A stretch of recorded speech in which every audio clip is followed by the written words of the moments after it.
What is actually required for hiring CDL drivers?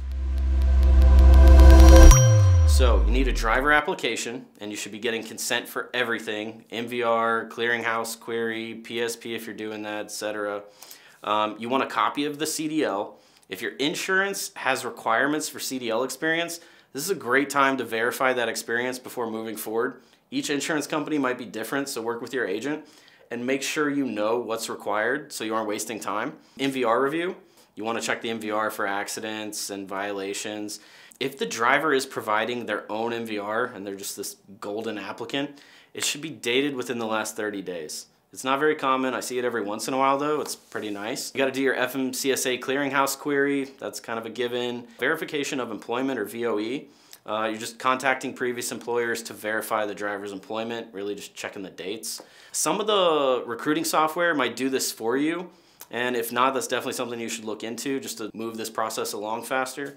I know like 10th Street will charge you extra for them to actually call previous employers.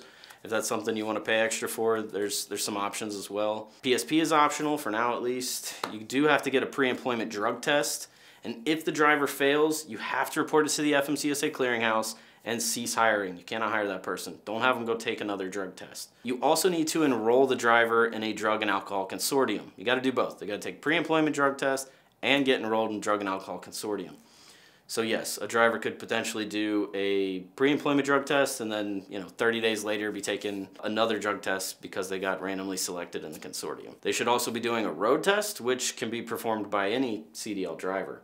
I'll go ahead and include what goes in the driver qualification file: copy of CDL, copy of medical certificate, the driver's application, which should also include any consent forms, a copy of the MVR, an accident register if they've been involved in any accidents. That's something that should be in there as well. You pull an MVR initially when you go to hire them.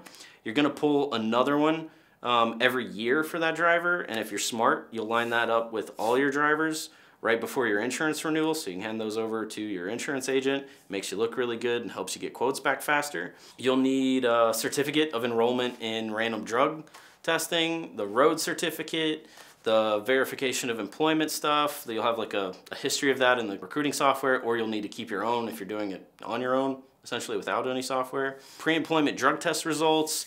Depending on how you hire drivers, whether they're actual company employees or independent contractors, you need copies of your employment agreements, contracts, lease agreements, lease contracts, whatever. You need a copy of all of those. As always, feel free to schedule calls with us. It's free anytime. If you need help with insurance quotes, we can certainly handle that for you. Link below. And one more time, like, subscribe, smash the bell. Thank you for watching, and I'll see you in the next video.